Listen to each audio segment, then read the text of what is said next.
मी सगळ्यांना विनंती करेन की आपण शांत बसायचं आहे। याचं कारण आहे, हा दिवस अत्यंत महत्त्वाचा आहे आणि ज्या महामानवानं आम्हाला इथपर्यंत आणलेलं आहे त्यांच्याविषयी आपल्याला बोलण्यातून, आपल्या वागण्यातून कृतज्ञता व्यक्त करायची आहे। आणि म्हणून आजच्या कार्यक्रमाचा जो विषय आहे तो विषय अत्यंत महत्त्वाचा आहे।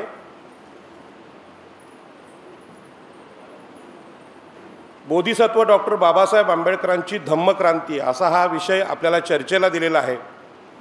परंतु मी इथं भाषण करण्यापेक्षा आपल्या इथे सुरुवातीला जे महिलांनी गाणी गायली, डान्स केली, खास करून छोट्या मुली ज्या आहेत त्यांच्यासाठी आपण जोरात टाळ्या वाजवा। याचं कारण असं आहे की मोठमोठे विद्वान, मोठमोठे वक्ते डॉक्टर बाबासाहेब आंबेडकरांनी केलेल्या क्रांतीविषयी आपापली भाष्य व्यक्त करत असतात। परंतु हा जो आजचा कार्यक्रम आहे त्या कार्यक्रमामध्ये डॉक्टर बाबासाहेब आंबेडकरांना कोणत्या प्रकारची क्रांती अपेक्षित होती ती आपल्या महिलांनी करून दाखवलेली आहे। म्हणजे ज्या स्टेजवर, ज्या कार्यक्रमामध्ये महिला मुक्तपणे, स्वतंत्रपणे वावरतात तीच या देशातली क्रांती आहे। आणि ही क्रांती झाली नव्हती आणि ती आपण करून दाखवली। त्यासाठी सगळ्यात जोरात टाळ्या वाजवायच्या आहेत आमच्या महिलांसाठी। या कार्यक्रमाचं निमंत्रण नंदाताई कांबळे यांनी मला दिलं, त्यासाठी मी प्रथम त्यांचा ऋणी आहे। आजचा जो कार्यक्रम आहे त्या कार्यक्रमाचं विषय ही धम्मक्रांती जरी असला तरी महिलांनी जे गीत सादर केलं, सोन्यानं भरली ओटी, हे शब्द लोकांना लवकर समजतात। बाकी क्रांती वगैरे ते मोठे मोठे जडजड शब्द आहेत। आणि म्हणून सोन्यानं भरली ओटी, माझ्या बापानं, माझ्या भीमानं, हाच विषय माझ्यासाठी जास्त महत्त्वाचा वाटतो। आणि म्हणून हा विषय मी आपल्याला समजावून सांगण्याचा प्रयत्न करणार आहे। त्याच्या अगोदर या कार्यक्रमाचे आयोजक, ज्या सगळ्यांची नावं घेणं आता अवघड आहे, परंतु दी बुद्धिस्ट सोसायटी ऑफ इंडिया या संस्थेला मी धन्यवाद देईन की अत्यंत महत्त्वाचा कार्यक्रम आयोजित केला। आणि जर सगळा कार्यक्रम महिलांच्या हाती असेल तर तो सुंदर होतो। थोडा जरी स्पीकरला पुरुषांनी हात लावला तरी स्पीकर गडबड करतो। म्हणजे काळजी कशी घ्यायची, कार्यक्रम कसा करायचा, ते फुलांचं गुच्छ असेल किंवा पाठीमागचं सगळं आयोजन अतिशय उत्कृष्ट आहे। परंतु या देशातल्या पुरुषांनी महिलांना संधी नाकारली आणि नाकारल्यामुळे हा सगळा गोंधळ झाला। आणि म्हणून आपल्याला पाहिलं असं आपण काय झालं, परवा महात्मा ज्योतिबा फुले यांचा चित्रपट आला आणि या चित्रपटाला महाराष्ट्रातून आक्षेप घेण्यात आला आणि या देशातल्या महिलांना स्वातंत्र्य देण्याचं काम, मुक्ती देण्याचं काम महात्मा ज्योतिबा फुले आणि सावित्रीमाईंनी केलं। आणि त्या चित्रपटाला विरोध करायला महिलाच आल्या आणि त्या महिलांनी, तुम्ही तो व्हिडिओ पाहिला असेल की शेणाचं गोळे मारणारा जो बटू आहे, ती शेंडी आणि जानवं आमची शान आहे, त्याला असं दाखवू नका, असं त्या महिलांचं म्हणणं होतं। पण आजही महिलांना अधिकार नाकारणारे हेच बुटक्या उंचीचे लोक आहेत। हे सावित्रीमाईंना ते नाकारत आलेत, म्हणजे त्यावेळी शेणाचे गोळे मारले, बाबासाहेब आंबेडकरांना त्रास दिला। आणि म्हणून ही जी धम्मक्रांती आहे ती नक्की काय आहे? आपल्या कार्यक्रमात भंडारी समाजाचे नेते मनोजभाई माशेलकर आलेले आहेत, त्यांचं मी स्वागत करतो।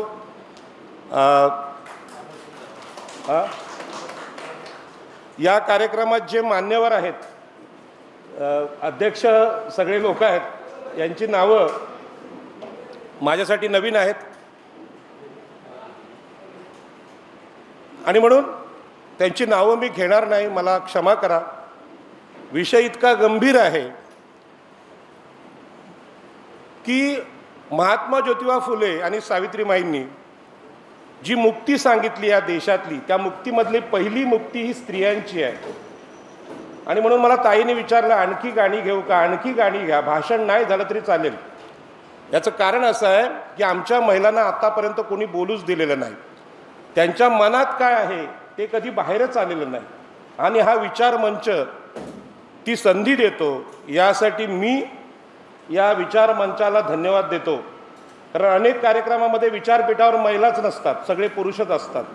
इथे कमीत कमी 3 महिला आहेत आणि ताई सगळी व्यवस्था बघतायत.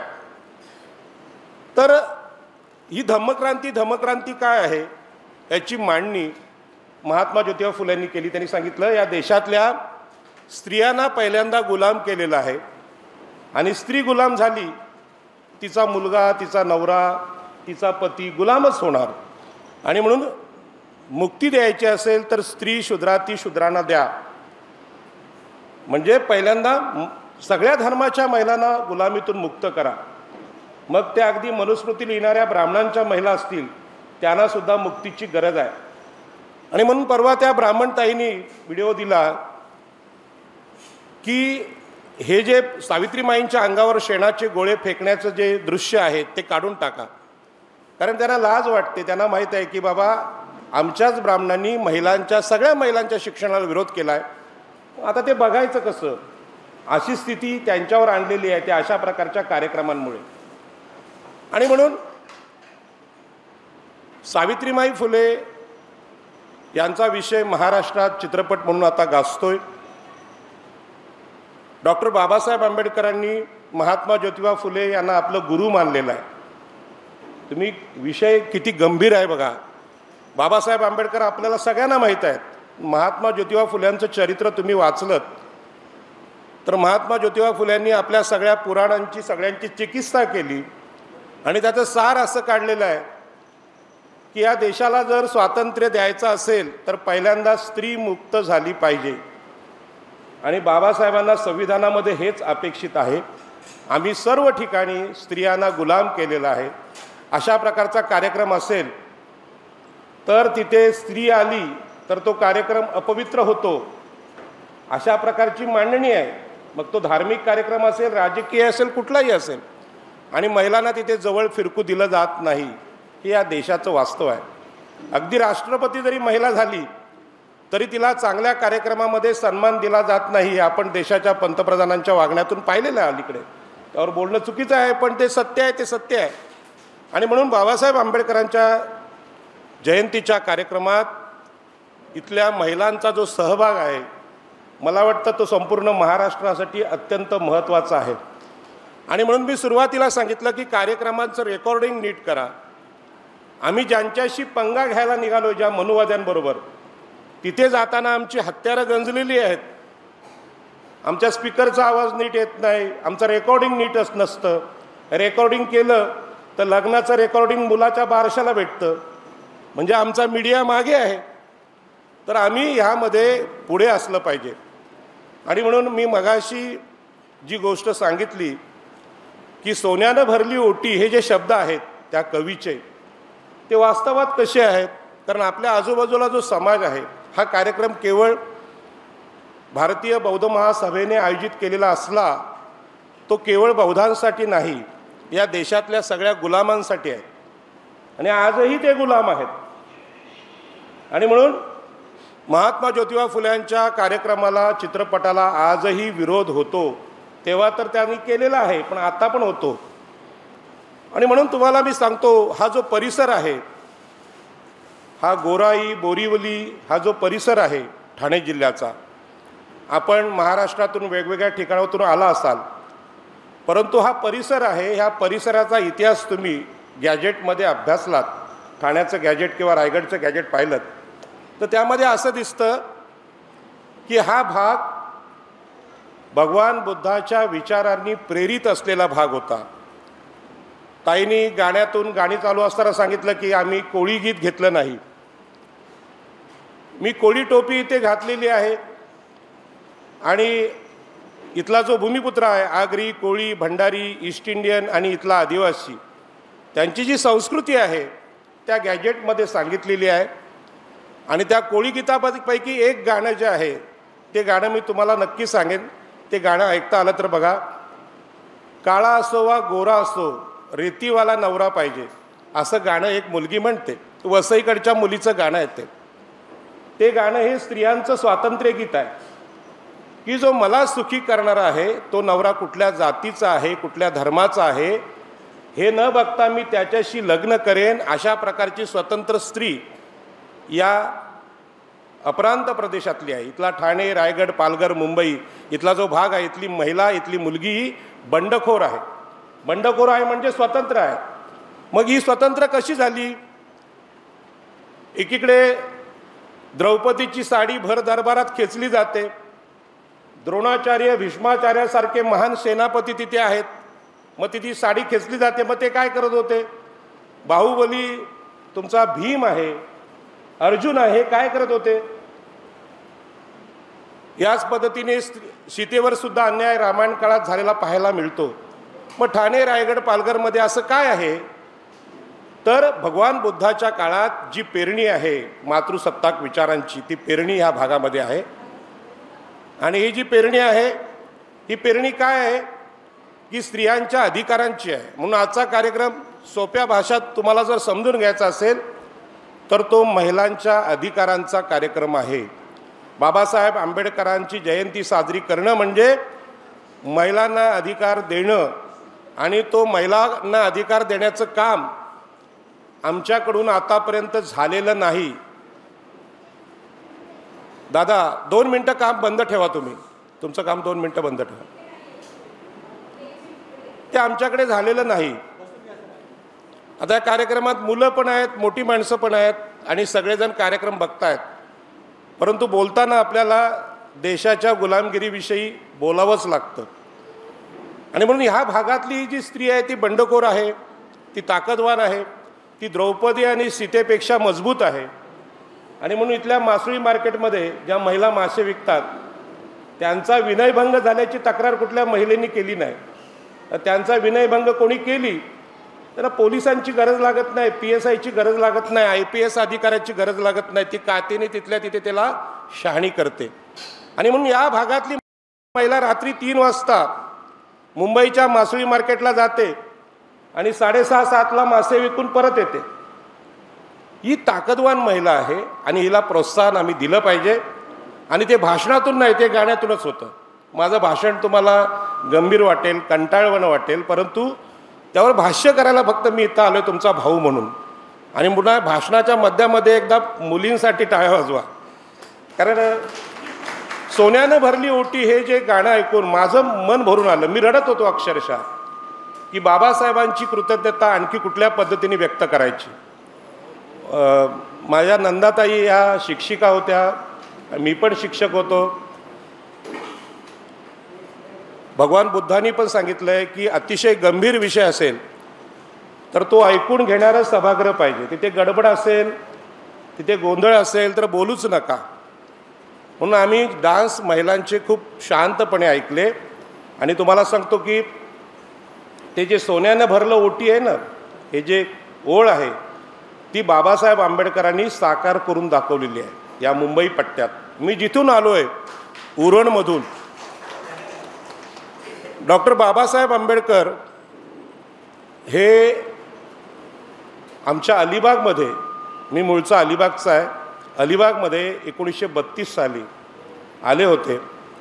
आणि बाबासाहेब आंबेडकरांनी या कोकणामध्ये जी सावकारी होती, जमीनदारी होती, त्याच्या विरोधात आंदोलन केलं आणि कुळ कायदा केला. कसेल त्याची जमीन, राहील त्याचं घर. आणि 7 वर्षे शेतकरी संप झाला आणि ह्या कोकणाला कुळ कायदा मिळाला.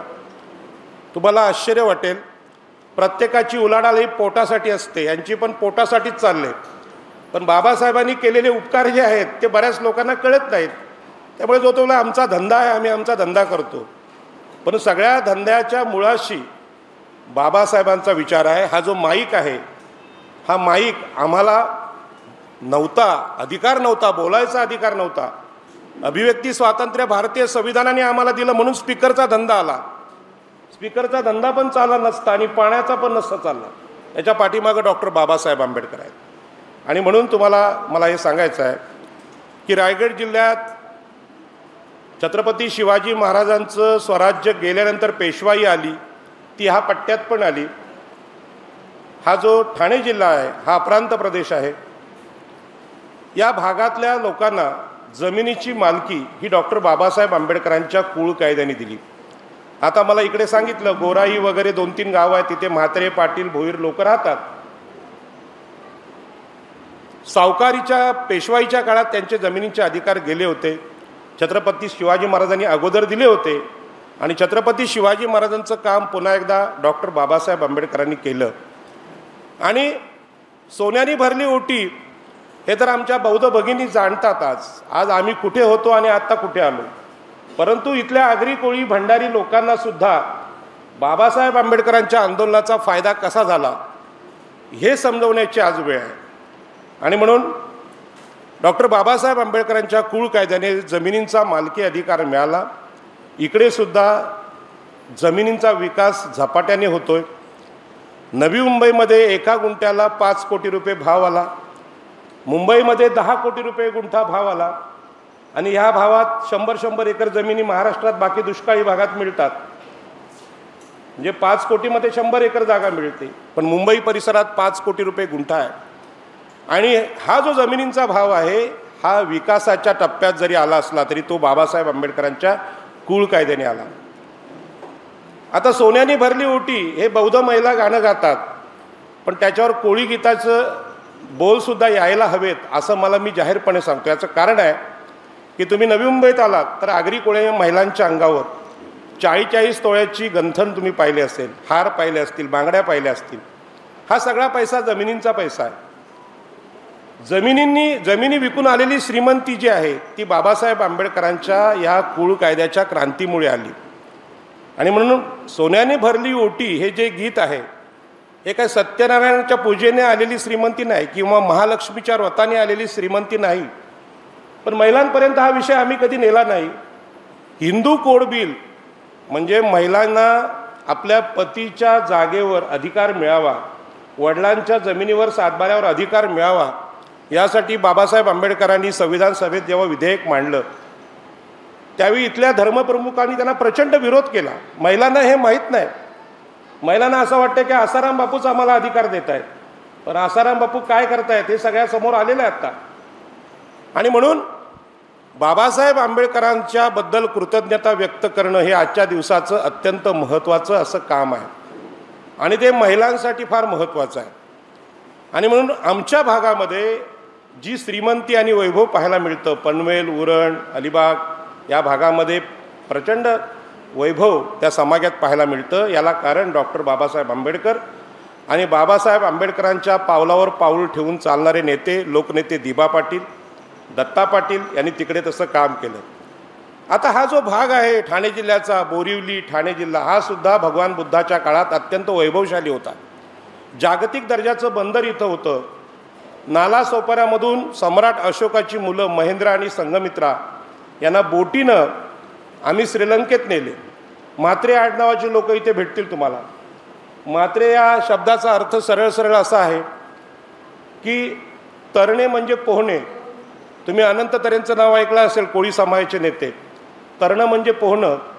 जे 2 गावामधले 2 खाड्यामधले व्यापार करायचे त्यांना तरे म्हणत, आणि जे श्रीलंका इजिप्त बरोबर व्यापार करायचे त्यांना महातरे म्हणत, म्हणजे म्हात्रे.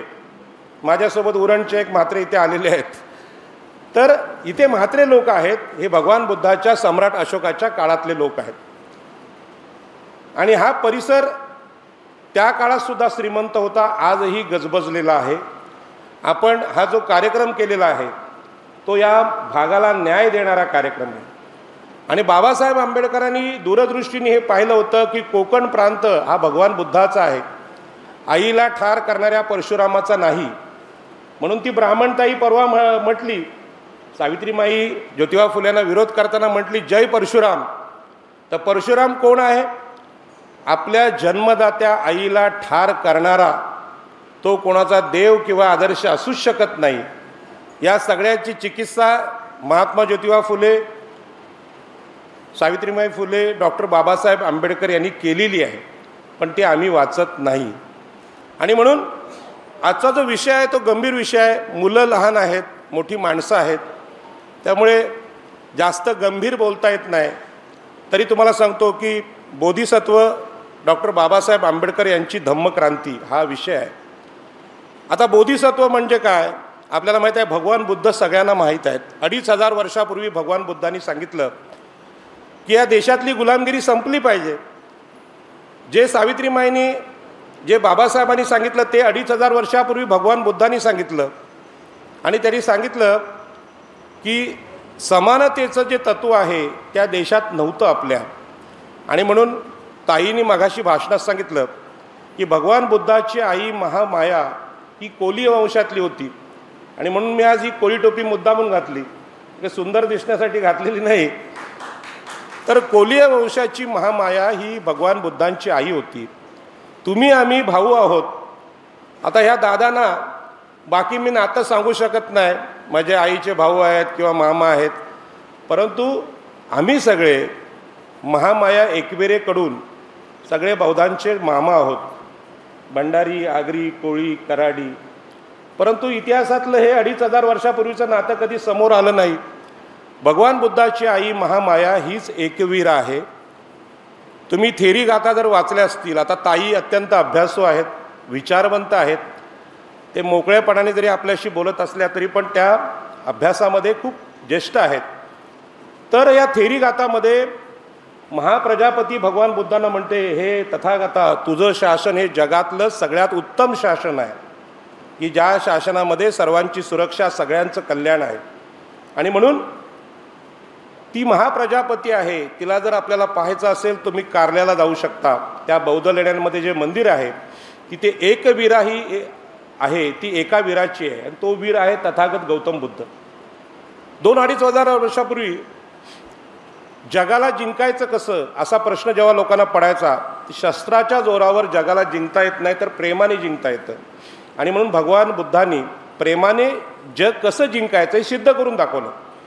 आज जसं महात्मा फुलेंचा विचार ब्राह्मणांच्या विरोधात जातोय म्हणून तो नाकारला जातोय, तसाच भगवान बुद्धांचा विचार विरोधात गेला, लोककल्याणाचा विचार विरोधात गेला, म्हणून बुद्धांना सुद्धा बाहेर जगात जावं लागलं. आज 150 राष्ट्रात भगवान बुद्धांची विचारसरणी आहे.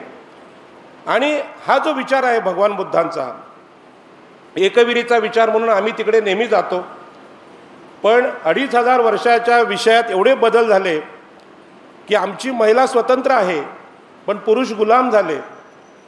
आणि आज तुम्हाला पाहत असाल तुम्ही की कार्ल्याला आगरी, कोळी, भंडारी सगळे लोक जातात. तिथे बसलेल्या महाप्रजापतींनी भगवान बुद्धांना प्रश्न विचारला की धर्मामध्ये सगळे धर्मप्रमुख पुरुषच का? स्त्रियांना धर्माचा अधिकार आहे की नाही? पुरुषांना जन्म जर महिला देतात तर महिला कमी कशा? असे प्रश्न त्या काळात विचारले. आणि म्हणून तुम्ही सुद्धा इथल्या आयोजकांना विचारले असतील की बाबासाहेब आंबेडकर हे स्त्री शूद्राती शूद्रांना मुक्त करायला निघालेत, पहिलं नाव महिलांचं आहे, तर पहिलं गाणं हे महिलांचंच झालं पाहिजे, पहिला मान हा महिलांना असला पाहिजे.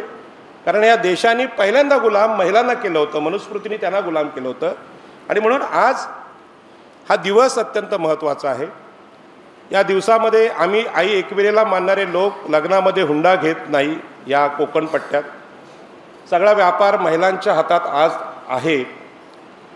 PhD केलेल्या महिलासुद्धा आईला मारणाऱ्या परशुरामाचं गुण गातात. म्हणजे महिला आजही गुलाम आहेत आणि सगळ्यात जास्त स्वतःला हुशार आणि सुसंस्कृत समजतात त्या महिला गुलाम आहेत. म्हणजे परवा ब्राह्मण महिलांनी सांगितलं की जे परशुरामाचा विजय असो, अरे त्याने तर आईला मारले पहिल्यांदा. आणि म्हणून आम्ही सांगतो की आई एकविरेचा मुलगा परशुराम नसून हा तथागत गौतम बुद्ध आहे. आणि म्हणून हा जो कार्यक्रम आहे कार्यक्रम महत्त्वाचा आहे. तर भगवान बुद्धांनी जी क्रांती या देशामध्ये केली, समानता आणली, माणसाने कसं मुक्त झालं पाहिजे, प्रामाणिक कसं असलं पाहिजे. मी मुद्दाम उदाहरण देतो. 2 डान्स आपल्याकडे झाले. पहिला छोट्या मुलींचा झाला आणि नंतर मोठ्या महिलांचा झाला. ताई होती ना डान्समध्ये? हां, दोन्ही ताया होत्या. तर आता शिकलेल्या महिला, 40 नंतरच्या महिला असं त्या ताईंनी सांगितलं डायरेक्ट. खरं म्हणजे सांगायचं नसतं असं, तुम्ही सांगितलं. तर 40 नंतर महिला म्हणजे शिकून प्रगल्भ झालेल्या आहेत, त्यांच्या चेहऱ्यावर गाण्यातले भाव असले पाहिजेत, परंतु त्या दचकत होत्या. त्यांचे जे भावना होत्या त्या भावना चेहऱ्यावर गाण्याप्रमाणे येत नव्हत्या, कारण त्यांनी स्वतःविषयी मत व्यक्त म्हणजे मत बनवलेलं आहे. मी कोणतरी बहीण आहे, कोणतरी आई आहे कोणाची, मी शिक्षिका आहे, मी तहसीलदार आहे, असं मनात त्यांच्या भावना आहेत. छोट्या मुली होत्या की नाही, त्यांच्या मनामध्ये असे कुठलेच भाव नाहीत, निरागस आहेत त्या. आणि ही निरागस बनणं निसर्गाच्या प्रती, प्रत्येक जीवाच्या प्रती आपण गृहीत धरतो. हा माणूस राजकारणी असेल म्हणजे नालायक असेल, असा असेल तसा असेल, ही मोठी माणसं मनात धरतात. पण छोट्या मुलींच्या मनात ते नव्हतं. मग त्यांचा व्हिडिओ बघा तुम्ही गाण्याचा, त्यांच्या ज्या भावना आहेत त्या अत्यंत प्रामाणिकपणाच्या भावना आहेत. आणि अशा प्रकारचा भारत भगवान बुद्धांनी त्या काळात बघितला होता, की कुठल्याही माणसाकडे बघताना मनात पूर्वग्रह दूषित ठेवून बघायचं नाही, सरळ मनाने बघायचं. ही भावना फक्त लहान मुलांमध्ये असते, मोठ्या माणसामध्ये क्वचित असते. आणि म्हणून सोन्यानं भरली ओटी हे जे गीत ज्यांनी गायलेलं आहे त्याचा अनुभव आम्ही आगरी कोळी भंडारी घेतो आहोत. आम्हाला जमिनींची मालकी छत्रपती शिवाजी महाराजांनंतर डॉक्टर बाबासाहेब आंबेडकरांनी दिली, म्हणून मुंबईला आज वैभव आलेला आहे. आणि आज तुम्हाला मी मुद्दा सांगतोय की आम्ही राम जयंती केली म्हणजे आगरी कोळ्यांनी भंडाऱ्यांनी, हनुमान जयंती केली, आणि आज आंबेडकर जयंती आहे. काय फरक आहे? रामाची जयंती, हनुमान जयंती आणि आंबेडकर जयंती यामध्ये फरक काय? बहुजन समाजाला हे सांगितलेलं आहे की तुम्हाला न्याय देव देतो. मग लोक देवाच्या दारात जातात, विनवणी करतात, पालखी खांद्यावर घेतात. आमच्या गावात तर जमिनीवर माणसं झोपतात, त्यांच्या अंगावर पालखीचे भोई चालत जातात. इतकं म्हणजे प्रकार आहे तो, हे विचित्र प्रकार आहे एकदम. आणि त्या मांढरदेवीला काय झालं तुम्हाला माहीत आहे सगळ्यांना. परंतु या देशामध्ये एवढे देव असताना अजूनही देशात पाण्याचा प्रश्न आहे, अजूनही गरिबी आहे, अजूनही लोकांना उपचार भेटत नाहीत, गरिबांना फसवलं जातं आहे. मग हे कशामुळे? देव काय करतात हा मोठा प्रश्न आहे. पण असा तर्क कोणी करत नाही. आणि असा तर्क भगवान बुद्धांनी केला, चार्वाकांनी केला, महावीरांनी केला, ज्योतिबा फुले आणि सावित्रीमाईंनी केला. इथे बाजूला सरस्वतीची मूर्ती आहे. आम्हाला शिक्षण सरस्वतीने दिलं असतं तर सावित्रीमाईंची काहीच गरज नव्हती, पण सरस्वतीने शिक्षण दिलं नाही म्हणून सावित्रीमाईंना शिक्षण द्यायला अंगावर शेणाचे गोळे खावे लागले. आणि तिथून महिला खरं म्हणजे मुक्त झाल्या. बंधू आणि भगिनीनो, बोधिसत्व डॉक्टर बाबासाहेब आंबेडकर हा जो विषय आहे, भगवान बुद्धांनी या देशात क्रांती केली, परंतु भगवान बुद्धांच्या विरोधकांनी, इथल्या ब्राह्मणवाद्यांनी त्यांना देशाबाहेर घालवून दिलं. आणि जेव्हा लॉर्ड कनिंगहम यांनी उत्खनन केलं तेव्हा भगवान बुद्धांच्या मूर्त्या, इतिहास आपल्याला सापडला. जर सम्राट अशोकांनी जर दगडावर लिहिलं नसतं तर एक नावसुद्धा शिल्लक राहिलं नसतं. कागदावर लिहिलं असतं तर संपवलं असतं. एक चित्रपट काढला महात्मा फुल्यांवर, लगेच त्याला विरोध झाला, कारण ते दाखवायचं नाही. आणि म्हणून भगवान बुद्धांच्या काळातला जो विषय आहे तो दगडावर कोरलेला दिसतो, आज पाहायला मिळतो. हा जो परिसर आहे, ठाणे, रायगड, पालघर, मुंबई, दर 25 किलोमीटरवर बौद्ध लेण्या आहेत. त्या बौद्ध लेण्यांना आम्ही भेट दिल्या पाहिजेत, त्यांचा अभ्यास केला पाहिजे. आणि आता तुम्हाला मी बोधिसत्व म्हणजे डॉक्टर बाबासाहेब आंबेडकर म्हणजे काय हे सांगतो. भगवान बुद्धांनी या देशात धम्मक्रांती केली, हे सगळ्या जगाला माहीत आहे, तुम्हाला माहीत आहे. त्या धम्मक्रांतीमधल्या छोट्या छोट्या गोष्टी मी सांगणार नाही, पण मी एक नक्की सांगेन की या मुलीनं असल्यानं छोट्या, ही धम्मक्रांती आहे. निष्पाप आहेत ते, त्यांच्या चेहऱ्यावर कुठल्याही मनात वाईट भावना आहे, आनंद आहे. मोठ्या महिला पण नसल्या, पण त्यांच्यावर दबाव आहे या देशाचा. काय म्हणतील लोक? व्हिडिओ बघितला तर काय म्हणतील? आवडेल की नाही, माझ्या दिराला आवडेल का नाही, माझ्या सासऱ्याला आवडेल काय? मुलगी तिकडे गेली मुंबईत आणि नाचायला लागली, सून आहे, आईच्या वयाची झाली तरी पण नाचते. हे अजून आपल्या घरातल्या लोकांना मान्य नाही का? आनंद व्यक्त करायचा नाही महिलांनी? आणि म्हणून मी आमच्या आगरी कोळी महिलांचं उदाहरण देतो. त्या हळदीला, पालखीला, लग्नाला मुक्तपणे नाचतात, व्हिडिओ पण व्हायरल करते, घाबरत नाहीत कोणाला. आणि कोळी गीत यासाठी महत्त्वाचं आहे. कोळी गीत हे थेट भगवान बुद्धाच्या आईचं गीत आहे, महामायाचं गीत आहे, प्रजापतीचं आहे. आणि त्याने आम्हाला स्वातंत्र्य दिलं. तर बोधिसत्व म्हणजे काय? तर भगवान बुद्धांनी जे न्यायाचं काम या देशात गेलं त्यावर बोलण्यासारखं खूप आहे. परंतु डॉक्टर बाबासाहेब आंबेडकर यांना आम्ही पाहिलेलं आहे, भगवान बुद्धांना आम्ही पाहिलेलं नाही. जर उत्खनन झालं नसतं तर भगवान बुद्ध भारताचे आहेत हे कळलं पण नसतं. लगेच यांनी त्याला अवतार पण केलं असतं. दशावतारामध्ये भगवान बुद्धांना अवतार घेतला असता आणि राम मारुतीप्रमाणेच भगवान बुद्ध आहेत असं पण सांगितलं असतं. पण भगवान बुद्धांना आई आहे, वडील आहेत, याचे नोंदी आहेत, जन्मदाखले आहेत त्यांचे शाळेत, असं जगाने ते मान्य केलं आहे. बोधिसत्व म्हणजे काय तर भगवान बुद्धांचा जो समानतेचा विचार आहे, तो समानतेचा विचार वर्तमान काळातली आमची गुलामगिरी पाहिली की ज्याला रडायला येतं, ज्याच्या डोळ्यातून अश्रू येतात, तो जो करुणामय माणूस आहे त्याला बोधिसत्व असं म्हणतात. आणि म्हणून डॉक्टर बाबासाहेब आंबेडकरांच्या लक्षात आलं की या देशातला जो मनुवाद आहे तो स्त्रियांना सगळ्या प्रकारचे अधिकार नाकारतो.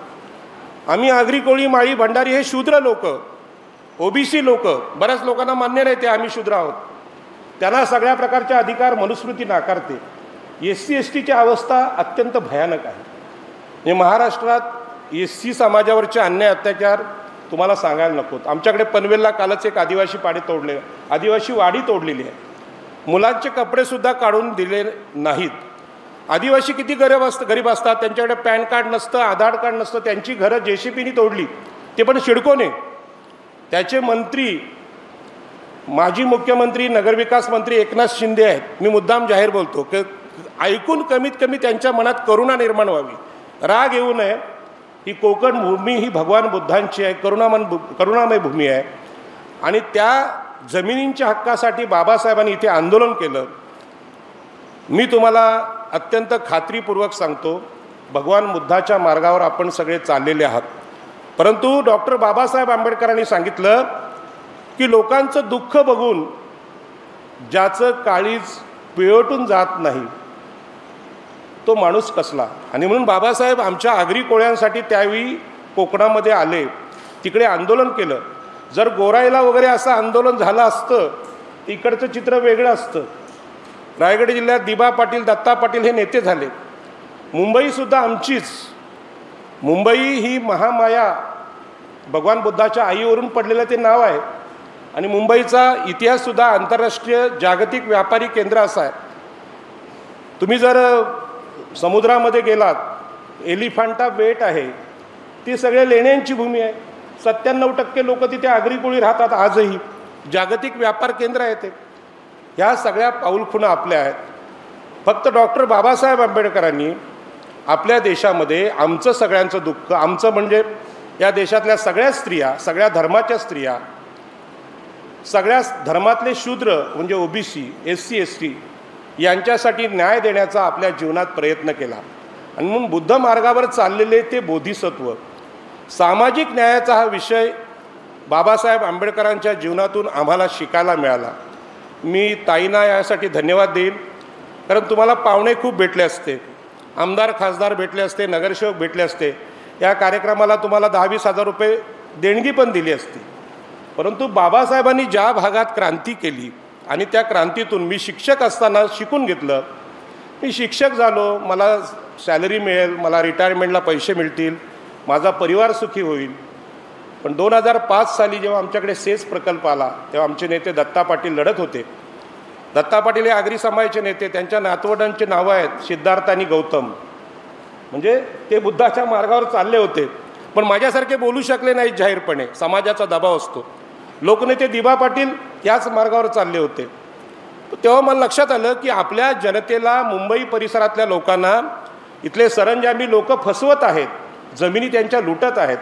मग अशावेळी लोकांच्या न्यायासाठी लढणं हे डॉक्टर बाबासाहेब आंबेडकरांच्या मार्गावर चालण्याचं काम आहे.